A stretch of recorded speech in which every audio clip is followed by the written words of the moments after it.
আসসালামু আলাইকুম। পলিটেকনিক অ্যানালাইসিসের পক্ষ থেকে আমি মোহাম্মদ সাইদুল ইসলাম। আজকের ক্লাসে সবাইকে স্বাগতম জানাচ্ছি। আজকে আমি ইলেকট্রিক্যাল সার্কিট 2 এর একটি গুরুত্বপূর্ণ প্রশ্ন, যেটা পরীক্ষায় বলা যায় যে 100% আসবে, এরকম আর কি বলা যায়, এরকম টাইপের একটি প্রশ্ন নিয়ে সবার সামনে আলোচনা করতে যাচ্ছি। এটি হচ্ছে সিরিজ রেজোন্যান্স সার্কিটের ব্যান্ডউইথ, আরএলসি সিরিজ সার্কিটের বা সিরিজ রেজোন্যান্স সার্কিটের ব্যান্ডউইথের প্রমাণ। তো আমরা সবাই একটু মনোযোগ দিয়ে এই ভিডিওটা দেখব। কারণ এখানে এমন কিছু কিছু কথা আছে যেগুলো মনোযোগ না দিলে হয়তো মাথায় ঢুকতে চাইবে না, মাথায় ক্যাচ করবে না। তাই আমি সকলের কাছে অনুরোধ করছি যে যখনই ভিডিওটা দেখি না কেন, মনোযোগ দিয়ে ভিডিওটি দেখি, একবার না বুঝলে বারবার দেখি।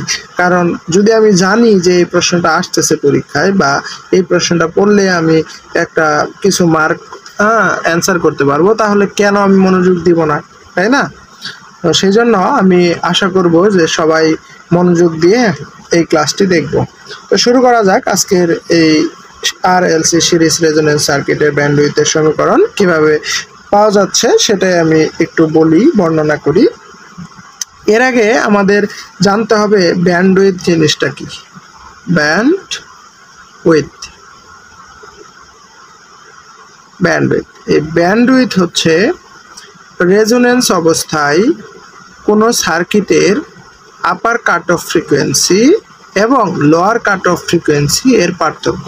আপার কাট অফ ফ্রিকোয়েন্সি এবং লোয়ার কাট অফ ফ্রিকোয়েন্সি এর মাঝে যে পার্থক্য, ওইটাকে বলতেছি আমরা ব্যান্ডউইথ, ফ্রিকোয়েন্সির যে পার্থক্য। হ্যাঁ, আচ্ছা, আরেকটু বলে নেই যে রেজোন্যান্স সার্কিটটা কি।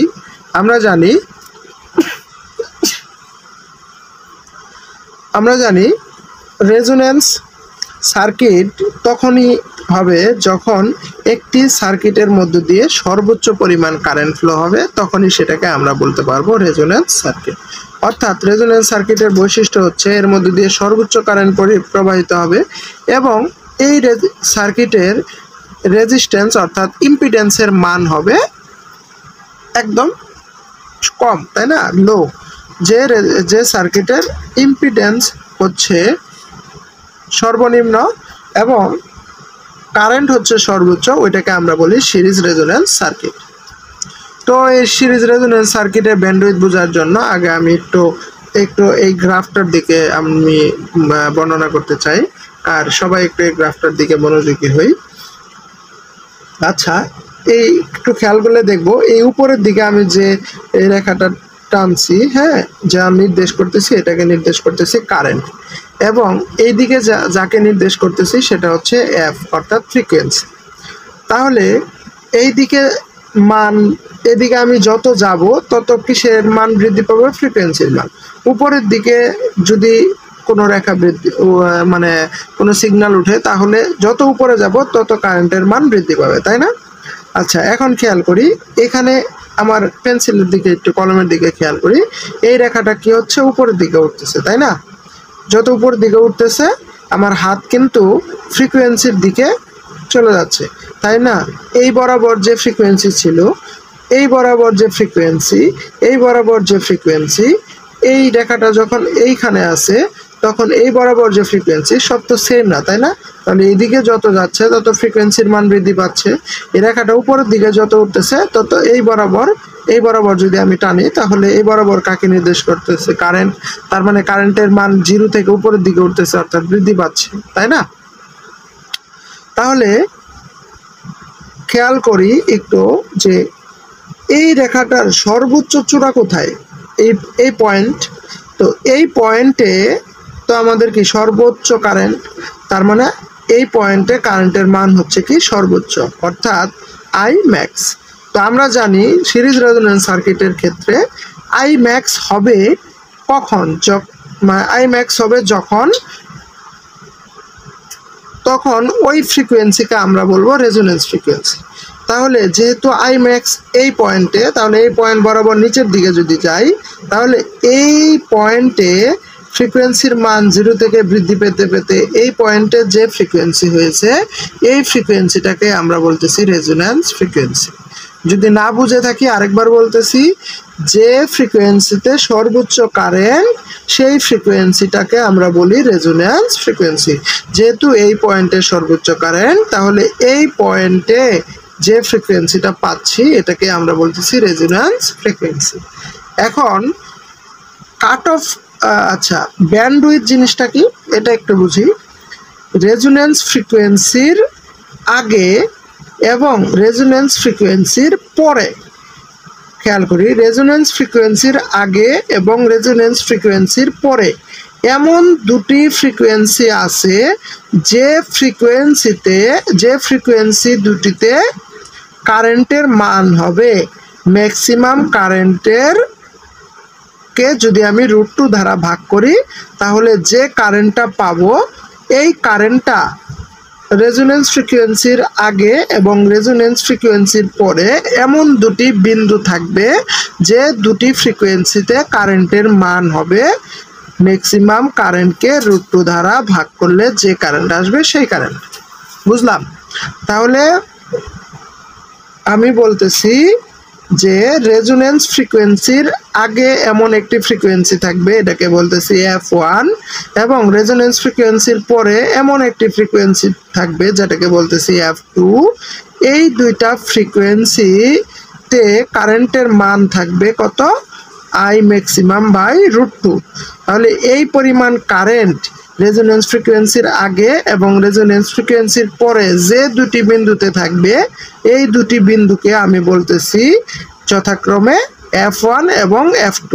এই f1 কে বলতেছি লোয়ার কাট অফ ফ্রিকোয়েন্সি এবং f2 কে বলতেছি আপার কাট অফ ফ্রিকোয়েন্সি। তো এই আপার কাট অফ ফ্রিকোয়েন্সি এবং লোয়ার কাট অফ ফ্রিকোয়েন্সির মাঝে যে পার্থক্য, অর্থাৎ f2 মাইনাস f1 সমান যা হবে ওইটাকে বলতেছি ব্যান্ডউইথ। এটাকে কি বলতেছি? ব্যান্ডউইথ। তাহলে এটা যদি হয় f1, এটা যদি হয় f2, f1 এবং f2 তে কারেন্টের মান হচ্ছে কত? I maximum by √2। তো I ম্যাক্সিমাম বাই √2 পয়েন্টে যে ফ্রিকোয়েন্সি f1 এবং f2, এই f2 এবং f1 এর মধ্যবর্তী যে পার্থক্য এটাকে বলতেছি আমরা ব্যান্ডউইথ। এখানে দেখাইছি f2 minus f1 equal to হচ্ছে ডেল f। তাহলে ব্যান্ডউইথকে কি দ্বারা প্রকাশ করা হয়? ডেল f দ্বারা প্রকাশ করা হয়। এটা সমান কি পাচ্ছি? f2 minus f1। অনেক সময় এই লোয়ার কাট অফ ফ্রিকোয়েন্সি, আপার কাট অফ ফ্রিকোয়েন্সি কিংবা রেজোন্যান্স ফ্রিকোয়েন্সিকে প্রকাশ করা হয় কৌণিক বেগ দ্বারা। কৌণিক বেগ, তো লোয়ার কৌণিক বেগ এটাকে বলতেছি ω1, এটা হচ্ছে ω2, আর এই রেজোন্যান্স ফ্রিকোয়েন্সির পরিবর্তে বলতেছি ωr। তো এই ক্ষেত্রে ব্যান্ডউইথ হবে কি? ডেল ওমেগা সমান সমান হচ্ছে ω2 মাইনাস ω1। অনেক সময় আমার পরীক্ষায় এটাও চাইতে পারে যে প্রমাণ করো ডেল ওমেগা সমান ω2 মাইনাস ω1, আবার অনেক সময় এটাও চাইতে পারে প্রমাণ করো ডেল f সমান f2 মাইনাস f1। আচ্ছা, আরেকটি জিনিস একটু খেয়াল করি যে এখানে আমি লক্ষ্য করলে দেখব যে এই পয়েন্টে যখন ম্যাক্সিমাম কারেন্ট, হ্যাঁ, তো কখন ম্যাক্সিমাম কারেন্ট প্রবাহিত হবে? যখন এই জেড ইকুয়াল টু হবে আর, তাই না? কারণ আমরা জানি যে আরএলসি সিরিজ সার্কিটের ক্ষেত্রে, সিরিজ রেজোন্যান্স সার্কিটের ক্ষেত্রে জেড এর মান হয় কত? আর। জেড এবং আর হচ্ছে, জেড এর মান হবে আর, অর্থাৎ আর এর সমান, তাই না? এবং কারেন্ট সর্বোচ্চ। এখন এইটা তো রেজোন্যান্স ফ্রিকোয়েন্সি না, রেজোন্যান্স ফ্রিকোয়েন্সির আগে এবং রেজোন্যান্স ফ্রিকোয়েন্সির পর। তার মানে খেয়াল করলে দেখব কারেন্টের মান এই দুইটা পয়েন্টে কি হচ্ছে? কমতেছে, তাই না? তাহলে এই পয়েন্টে কারেন্টের মান সর্বোচ্চ, সেজন্য বাধা হচ্ছে আর এর সমান। আর যেহেতু এই দুইটা পয়েন্টে কারেন্টের মান কি হচ্ছে? কমতেছে, তাই না? কারেন্টের মান আগে যা ছিল এখন কি তাই আছে? তাই নাই। ম্যাক্সিমাম কারেন্টকে √2 দ্বারা ভাগ করলে অর্থাৎ কারেন্টের মান কমবে, তাহলে এই মানটা হচ্ছে কি ম্যাক্সিমাম কারেন্টের চাইতে কম। তাহলে কারেন্টের মান যদি কম হয় তাহলে এই পয়েন্টে জেটের মান কি হবে? জেটের মান আগে ছিল আর, এখন কি আর থাকবে? আর থাকবে না। এখানে কারেন্টের মান √2 দ্বারা ভাগ করা হয়েছে, অর্থাৎ কারেন্টের মান ম্যাক্সিমাম কারেন্টের মান √2 দ্বারা ভাগ করলে কমে গেছে, তাই না? অর্থাৎ √2 গুণ কমে গেছে। তাহলে জেড আই এবং জেড যেহেতু বিপরীত, তাহলে এই পয়েন্টে জেটের মান কি হবে? জেটের মান হবে √2 গুণ করলে, মানে অর্থাৎ আগে যা ছিল তার সাথে √2 গুণ করলে পরে কি হয়ে যাবে? জেটের মানটা বেড়ে যাবে, তাই না? তাহলে এই পয়েন্টে জেড মানে হচ্ছে আর, এই পয়েন্টে জেড মানে হচ্ছে জেড √2। আর যেহেতু রেজোনেন্স সার্কিটের ক্ষেত্রে জেড এবং আর সমান, তাহলে এই জেড সমান সমান আমি বলতেই পারি যে আর √2, ঠিক আছে, অথবা √2 আর। তাহলে এটা এখান থেকে জেনে রাখতে হবে যে এই পয়েন্টে ω1 এবং ω2 এর ক্ষেত্রে জেড মানে হচ্ছে আর √2 অথবা √2 আর। ক্লিয়ার? আচ্ছা, এখন আমরা সার্কিট ব্যান্ডউইথের সমীকরণ করে ফেলবো, আর কোনো বাধা নেই।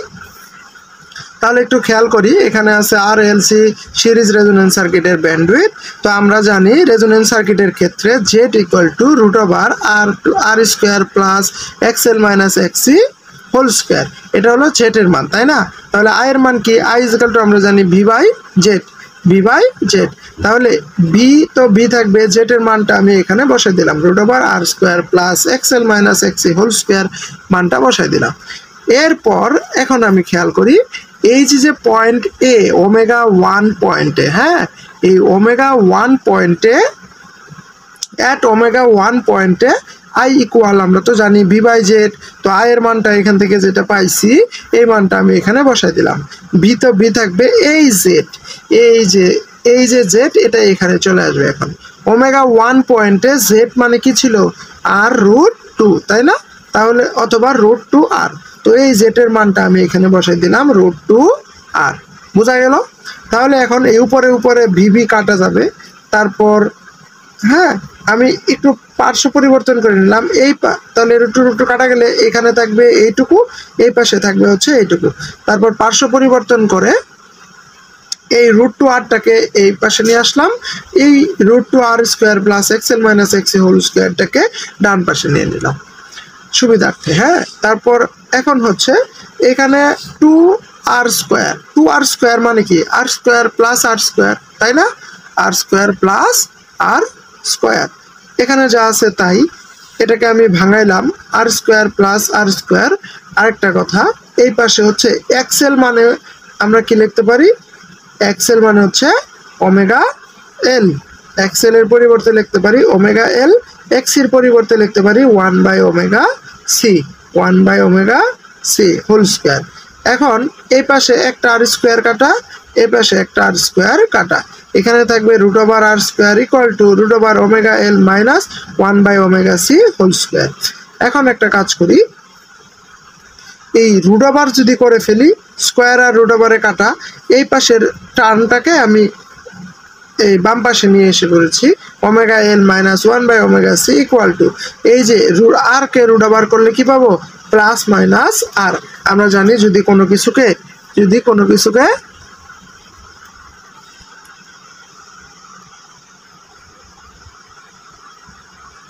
আচ্ছা, তাহলে এই পাশ থেকে r² কাটলে এখানে থাকবে √r², এখানে থাকবে √ωL minus 1/ωc whole square. তো এখানকার √r² কাটলে আমি এটা পাচ্ছি, পরে পরিবর্তন করে শুধু ডান পাশে নিয়ে আসছি, আর বাকি সব সেম। আর এই r² √r করলে আমি পাচ্ছি হচ্ছে প্লাস মাইনাস √r। আমরা জানি কোনো কিছুকে যদি √r করি তাহলে অ্যান্সার হবে প্লাস মাইনাস ওইটা। যদি যেমন 4 যদি 4 যদি √r করি তাহলে পাবো প্লাস মাইনাস √2 প্লাস মাইনাস 2 এরকম আর কি। তো আর কে √r করলে পাবো প্লাস মাইনাস আর।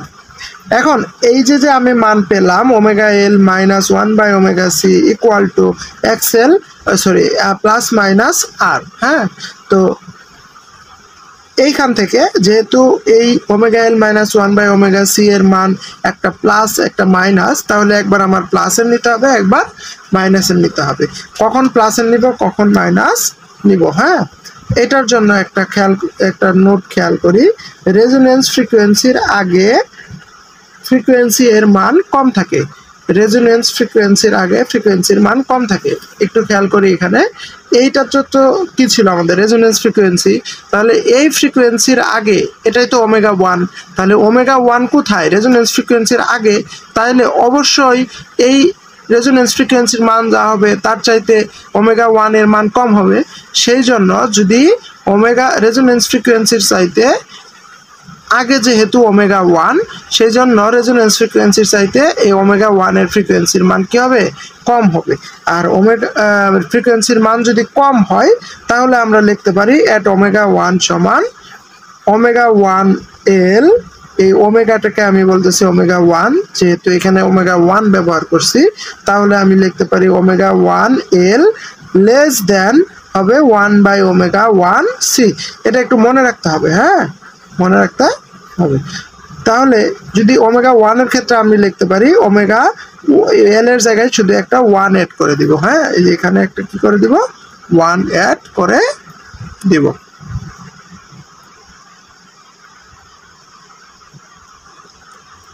এই omega one L less than হচ্ছে one by one omega C.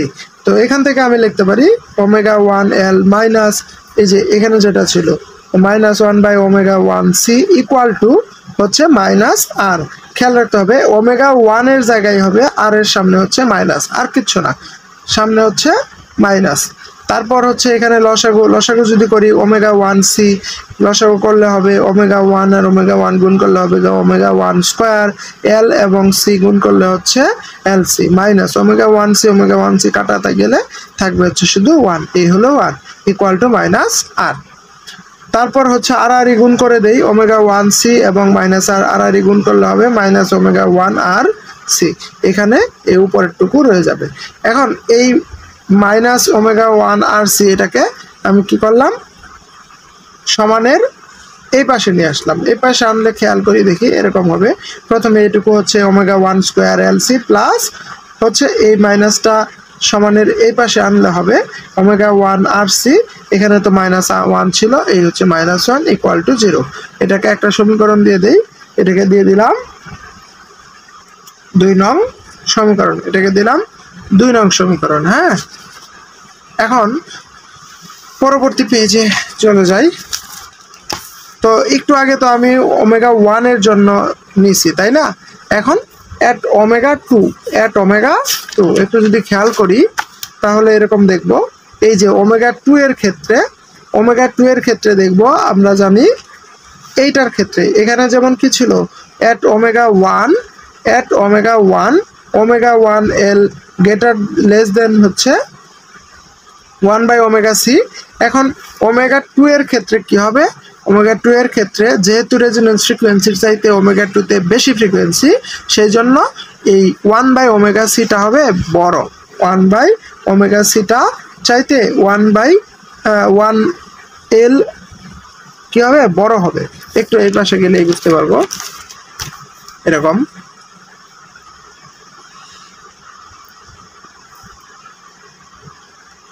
এই যে এট ওমেগা টু এর সময় omega L minus one by omega C equal, তো আমরা এটা জানি। হ্যাঁ, এটুকু না লিখলেও হবে, এটুকু লেখার দরকার নাই। এট ওমেগা টু কি হবে, ওমেগা টু এল, যেহেতু এরকম ছিল আগে ছিল ওমেগা এল, এখন যেহেতু ওমেগা টু এর ক্ষেত্রে লিখতেছি সেই জন্য ওমেগার সাথে ওমেগা টু অ্যাড করে দিতে হবে, এখানে ওমেগার সাথে ওমেগা টু অ্যাড করে দিতে হবে। তাহলে at omega two L greater than হবে one by omega two C. আগে কি ছিল, এটা লেস দেন ছিল, এটা গ্রেটার দেন ছিল, কোন ক্ষেত্রে, ওমেগা ওয়ান এর ক্ষেত্রে। কিন্তু ওমেগা টু এর ক্ষেত্রে কি হবে, ওমেগা টু এলটা গ্রেটার দেন হবে one by omega two C এর চাইতে।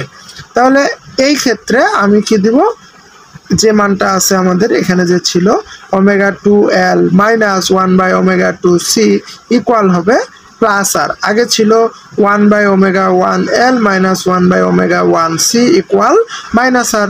তো এই ক্ষেত্রে কি হবে, প্লাস আর হবে, আর কিচ্ছু না। তারপর আগের মতোই এখানে লসাগু হবে, লসাগু করলে পাচ্ছি ω2² L আর সি মাইনাস এটা, তো এটা কাটাই যাবে, থাকবে 1 ইকুয়াল টু এখানে আর। তারপর হচ্ছে এই বাম পাশের ডান পাশের যে রাশিটা আছে এটাকে বাম পাশে নিয়ে আসলে পাবো হচ্ছে এইটুকু, বা প্লাসটা এই পাশে আসলে হয়ে যাবে মাইনাস ইকুয়াল টু 0। তাহলে এটাকে দিয়ে দেই, আচ্ছা এটা 2 নং সমীকরণ, আগে যেটা ছিল এটা 1 নং সমীকরণ। এখন এই 2 নং সমীকরণ থেকে 1 নং সমীকরণকে যদি বিয়োগ করে তাহলে পাবো ω2² LC মাইনাস ω2 RC মাইনাস 1, মানে এই যে এইটুকু, হ্যাঁ মাইনাস আগে যে এটা ছিল ওই পাশে ওইটাকে এখানে বসাচ্ছি, minus ω1² LC minus ω1 RC plus 1 equal হচ্ছে 0। একটু ক্যালকুলেশন করে নিব তাহলেই বুঝে যাব।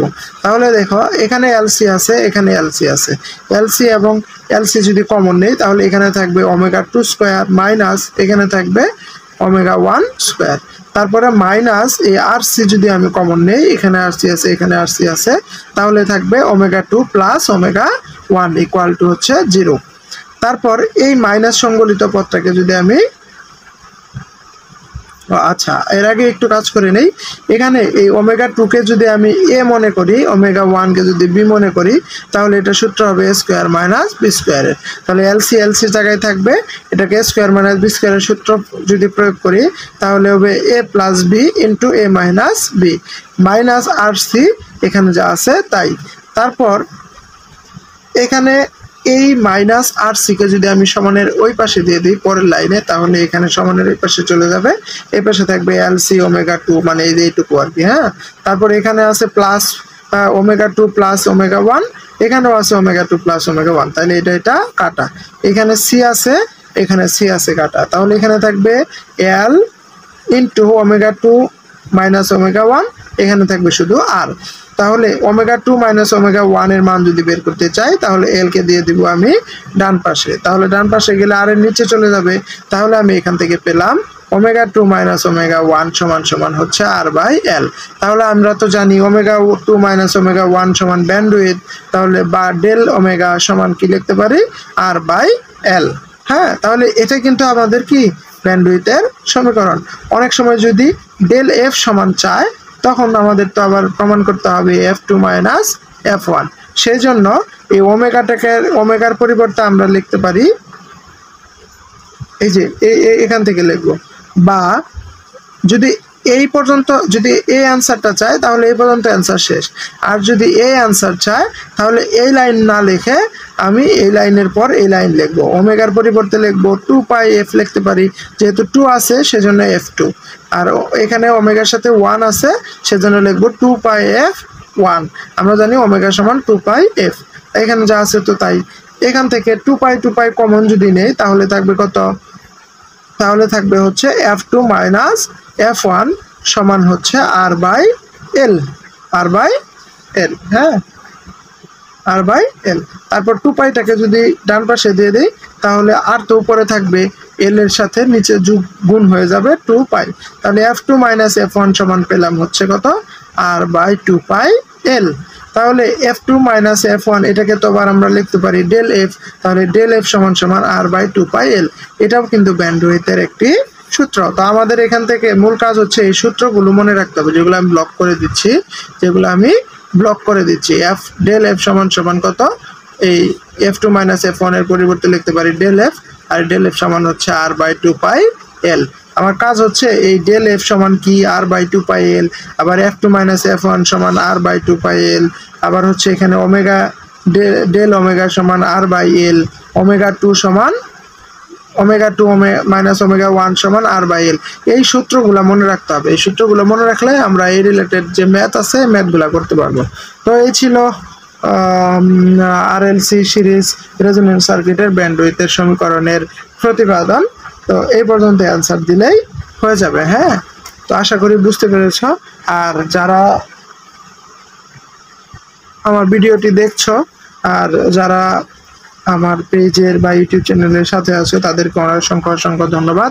যারা এখনো পেজটি ফলো করনি এবং ইউটিউব চ্যানেলটি সাবস্ক্রাইব করনি তারা দ্রুত সাবস্ক্রাইব করে বেল আইকনটি বাজিয়ে রাখো, যাতে পরবর্তী ক্লাস তোমার কাছে সবার আগে পৌঁছে যায় এবং তুমি পরীক্ষার একটি ভালো প্রস্তুতি নিতে পারো। আর যাদের কাছে ভিডিওটি ভালো লাগছে তারা অবশ্যই কমেন্ট করে জানাবা। আর কোন কোন টপিকের ক্লাস তোমাদের চাই এবং কোন কোন প্রশ্নের সমাধান চাই তাও কমেন্টে জানিয়ে দিবা। আমি চেষ্টা করব সেই ক্লাস প্রদান করার জন্য।